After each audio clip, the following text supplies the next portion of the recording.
In the last episode of the Dirty Dozen V12 RAT ROD build, we heard old Waylon say, I think that will be good enough for the girls we go out with. Don't you? I do believe my pants are on fire. Looks like my chair's on fire. I believe my table's on fire.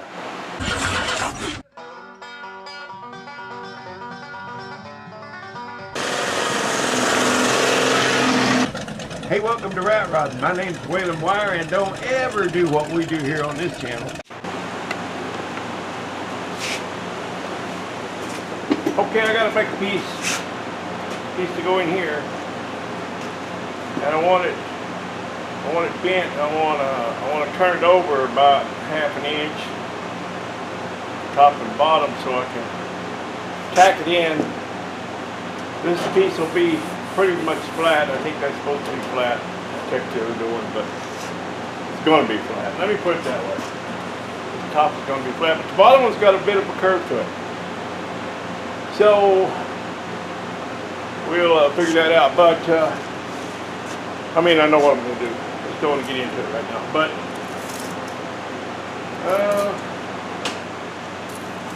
my old cheap Harbor Freight metal brake over there, belongs to me in Kerwood. It'll do 30 inches. Check that out. It's 30 inches right there.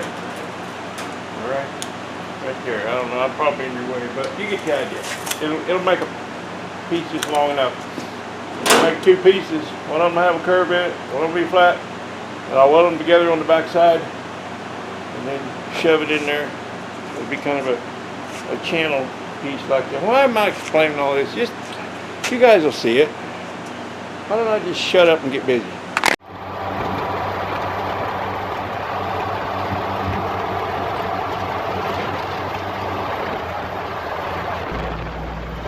You know, every time I drive the old Rockabilly, people love to point out that rear air cleaner is loose. So I just leave it that way so as not to disappoint anyone.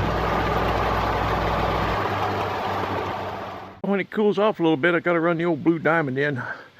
I don't want to take it in there right now because it's so hot it'll heat up my shop, and I got the AC going in there. But coming back from Antioch, got into town and started idling pretty bad.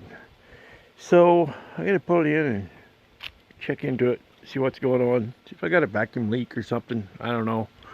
Not that it's loaded with vacuum stuff, but anyway, I got my face plates punched. Say that 3 times fast. Don't they look good? I'm digging it. The Blue Diamond. It seems to be running okay this morning. When I drove it to Antioch and back the other day, well, it was 100 degrees almost in town, and it just wasn't running real good. It wasn't idling very good, and it was backfiring really bad when you let off the gas, even at a low speed. It always does that when I'm going coasting off this mountain. It's got a bad valve, I know that, but this was something else.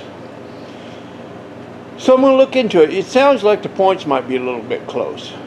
And I've got an electronic ignition over there that'll fit that old 318 poly. But anyway, let's look into it. I love this feature. The way this hood opens. It'll open to there, or it'll open to there. And I'm told, or what I read, is that they did that because the military used a lot of these trucks in the Forest Service. I remember the Forest Service using a lot of these. And I don't know about this year, maybe this year, but a little bit later they made 4 doors. The Forest Service used a lot of those.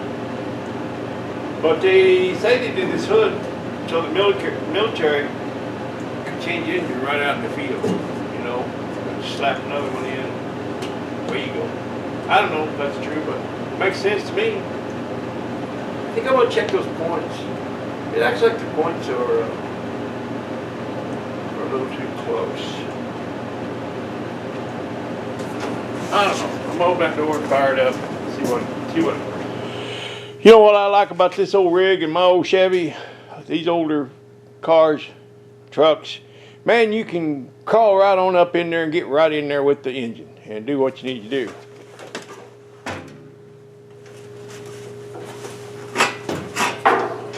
Yeah, just get right on up in here with it. You know, it's come to my attention that over the last few years, old Waylon has lost his girlish figure, you know. A buddy of mine the other day told me I look like Junior Samples. Now he says he was only referring to the bibs, but we all know that ain't what he was talking about. Well, here's something you just don't ever see. I'd say Mama's pretty relaxed to stand there in front of my shop and feed those twins. She saw me and it startled her a little bit, but what a rare thing to catch on video. It just never happens.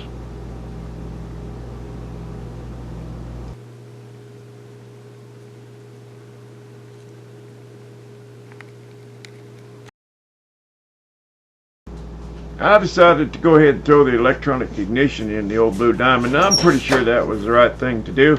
It seems to have taken care of all the issues.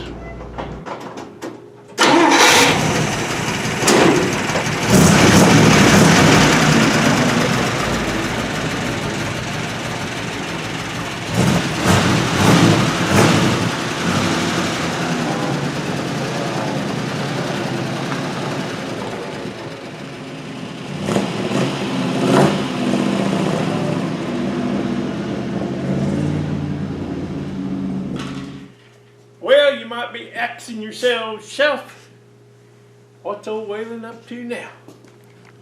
Well, I'll explain it to you. The neighbor's got this Jeep, well, a replica. It's a kit that they make in the Philippines after World War II. The U.S. left a bunch of these over there, and now there's a company there that reproduces them. And that's what this is. But the guy who owns it was at a car show, and he had it laid down because you can pull that windshield down onto the hood.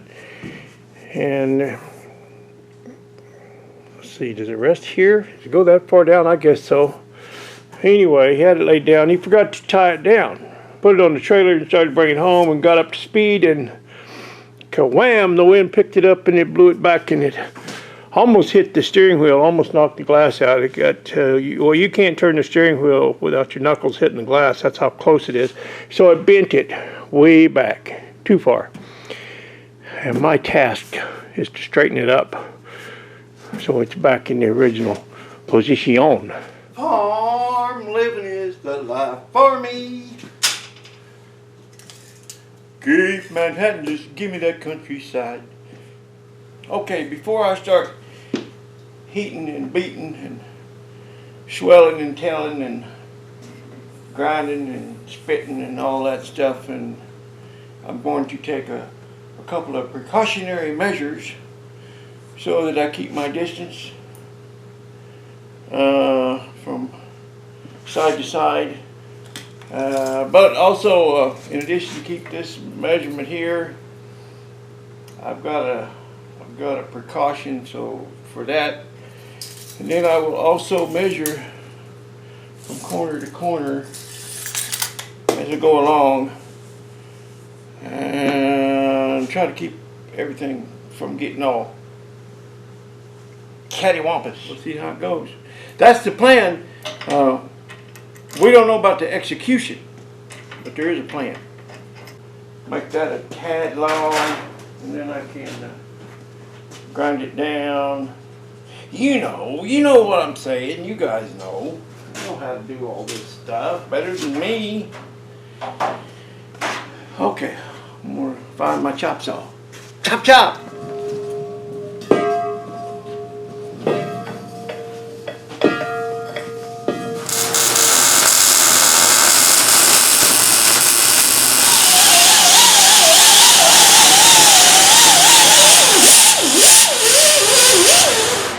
Well, I must have added a little too much air pressure.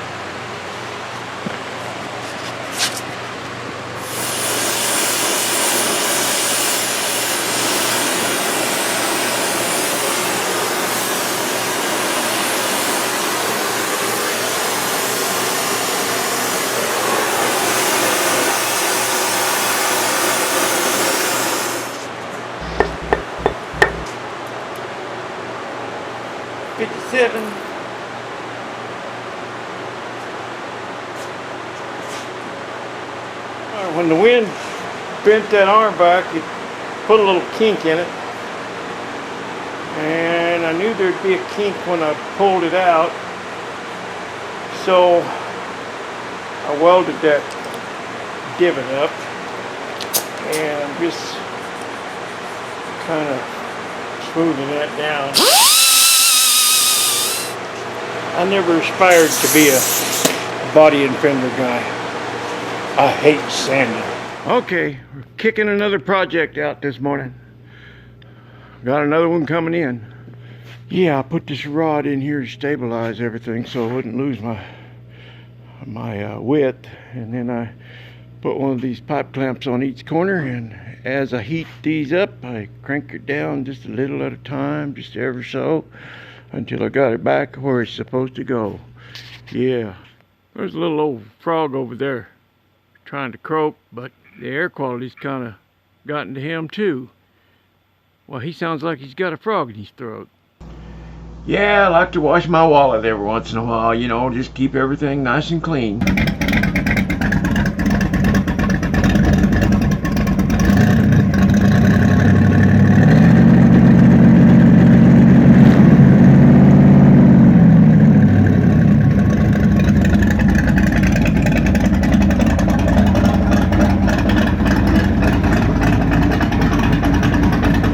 Yeah, this little Jeep here has got a kind of a different siren on there. That's a starter, 12-volt starter. It runs that siren.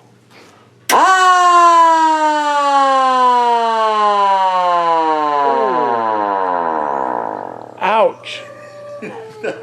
Oh, poor puppy. I got your attention. Sorry. Poor Tessie. Hey guys.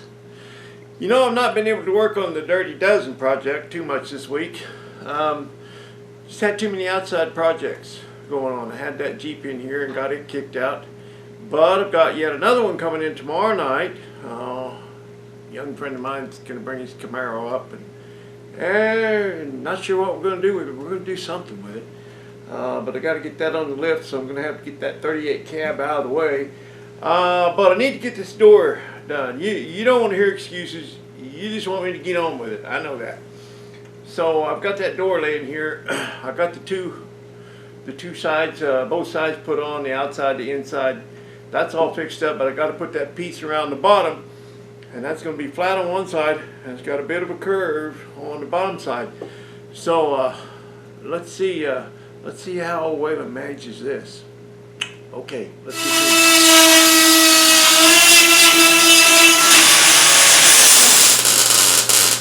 Had that sign stuck up there on that metal brake. Somebody asked me, what's that machine you got for sale? Well, that sign is an actual dealership sign from, I don't know, back in the 50s or 60s on the other side of the mountain, somewhere over around Seattle, Everett, Snohomish, somewhere over there. I don't know. Robo Frank knows. Maybe he'll make a comment. So, yeah, 350 down, man, and you're on your way.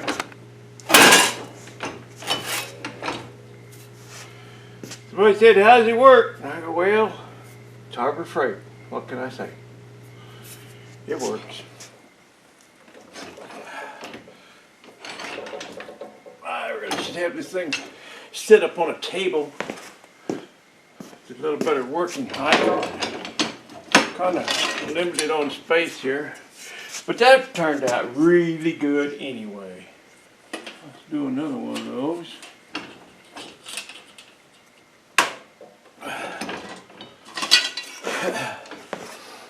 Perfect. That's perfect. Well, that's just perfect right there. Okay, I've got to put a bend in this, just ever so. Kind of drop it about a ½ inch in the middle. I'm going to start in the middle, kind of in the middle, and work my way out. It's not going to take much.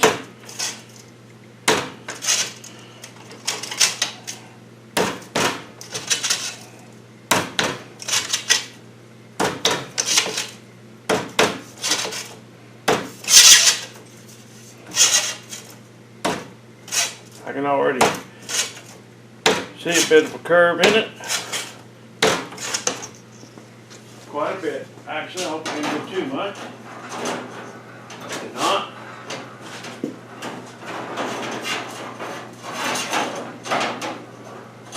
Okay. Oh, 1/8 inch more. Yeah, probably in the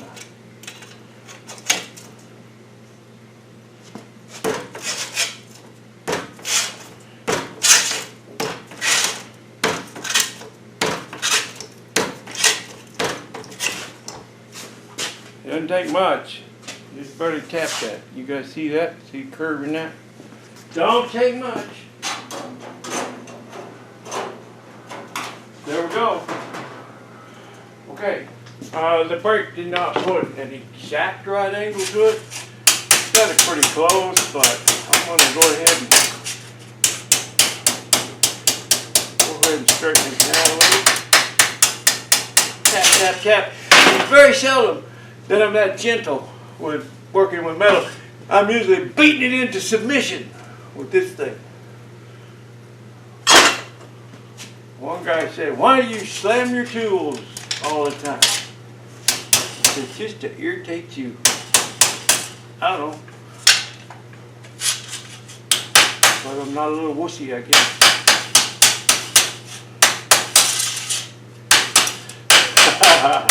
It's not that I slam my tools, I'm just in a hurry to put them down. Get on to the next one. That must be what it is. I don't know. No idea.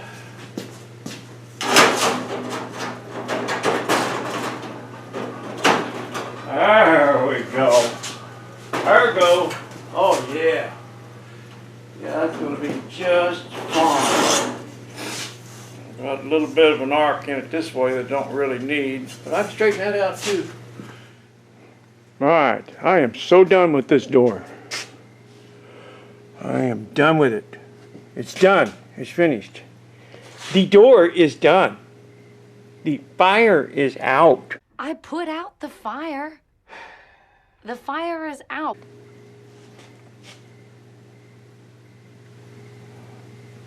Yep, I'm done. I'm gonna call it a day. I think I'll call it Thursday.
And that's not Yakima, that's Yakima.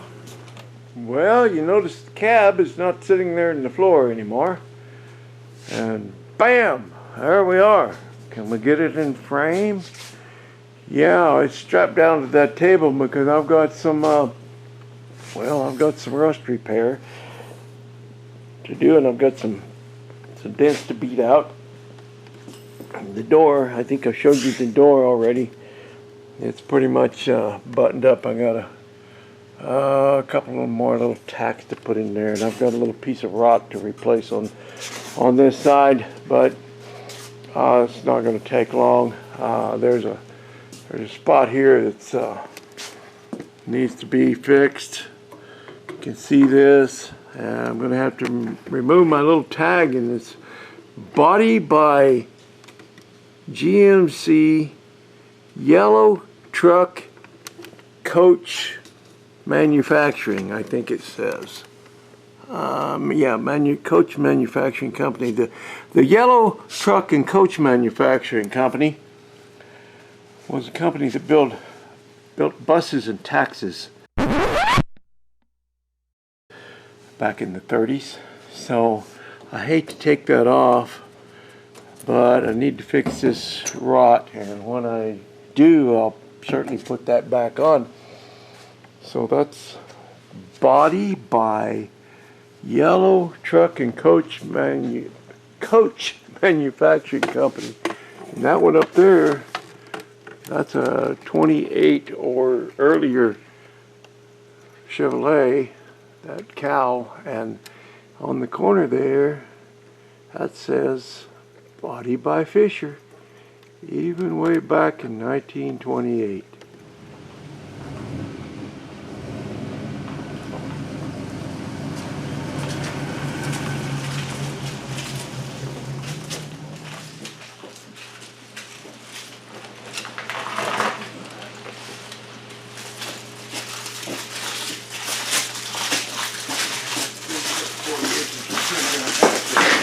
Miles, it started misfiring, and I had two dead cylinders side by side, so I thought head gasket.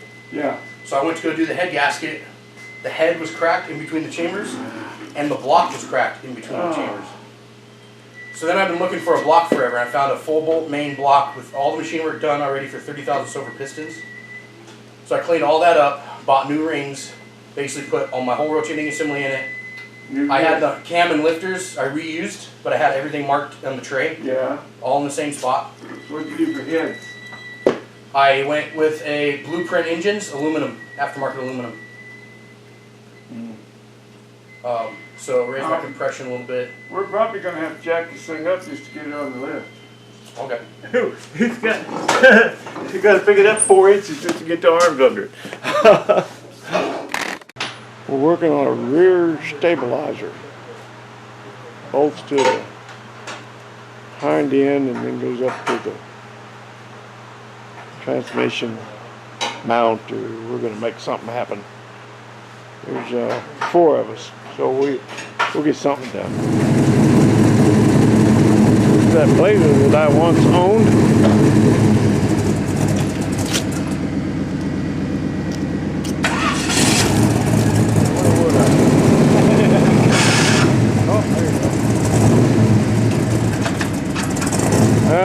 Floor it, man.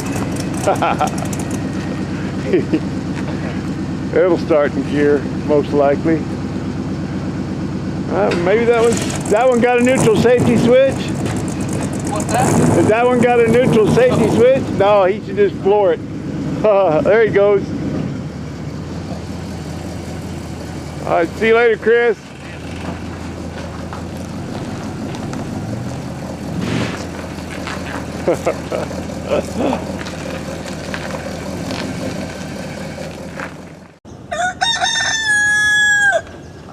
You know, some of you may have a fairly new car or even a brand new car, and or a Mercedes or a Cadillac or whatever it may be. I'm sure you're very proud of it, and I'm sure you want to take the very best care of it.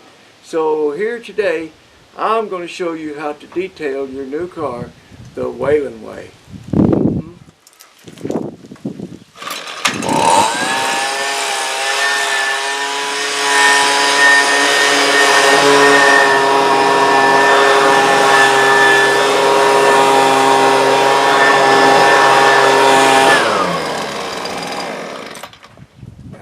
not be the best way, but it's the Whalen way. Okay, guys, in closing, I'm going to just say a couple things about this this engine or these valve covers. When I first did a couple of videos on Jimmy Hoffa, and I had these valve covers, showing them in the video and showing that engine running, and there was a gentleman, a young gentleman, I'm sure he was a young gentleman because this is what he said. He said, "You cannot tell me that those are not carbon fiber valve covers." Well, I assure you they're not. They weren't using carbon fiber for valve covers back in 1963. So they're not carbon fiber. And then another young guy that I enjoy his videos and watch his videos commented the other day, I think his channel is, I don't want to get this wrong, so I apologize if I do, but I believe it's Hodgepodge Dodge Garage or something like that. It's a cool name. And he's got cool content. He's a good guy, and I like to watch him. And he commented the other day, he said, "I like your airbrushed valve covers." So that's not the case, guys. These came out in 1963, and as far as I know, 1963 only. That's the only thing I've ever seen them on the V6s. And I don't know that they came on the 401 Magnums or the 351s. I know they came on the 305s. Both of the engines that I have were 305s, but I thought I'd throw that out there. They are the real deal. They're not airbrushed, and they're not something that somebody just came up with here recently. They're authentic. So probably going to do it for this video. Probably about enough.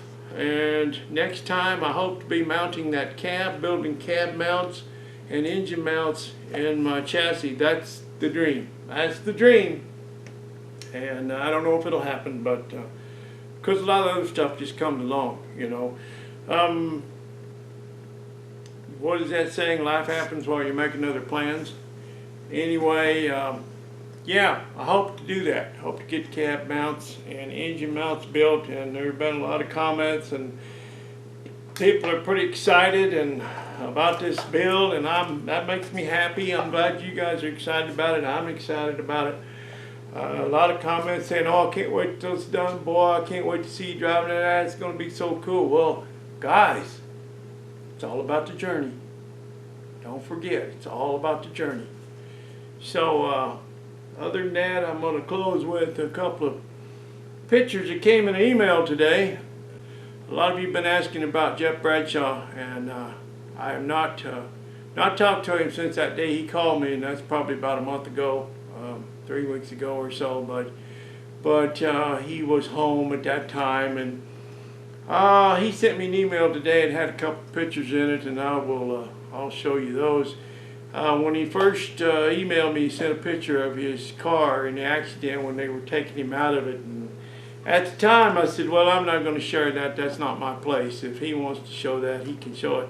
And since then, you know, it's popped up. It's been around in a few places. I think his sister posted it on Facebook. So it's no secret, and apparently he doesn't mind. So maybe I'll dig that picture up and show you as well. But yeah, I appreciate all of you asking about Jeff Bradshaw, and he's just, he's okay. He's got a long road ahead of him, but I'm going to give him a call here in the next couple of days, and we'll see how he feels about it. Maybe we'll get him on the speakerphone, because I know you all are concerned. So until next time, I sure do appreciate you. See you.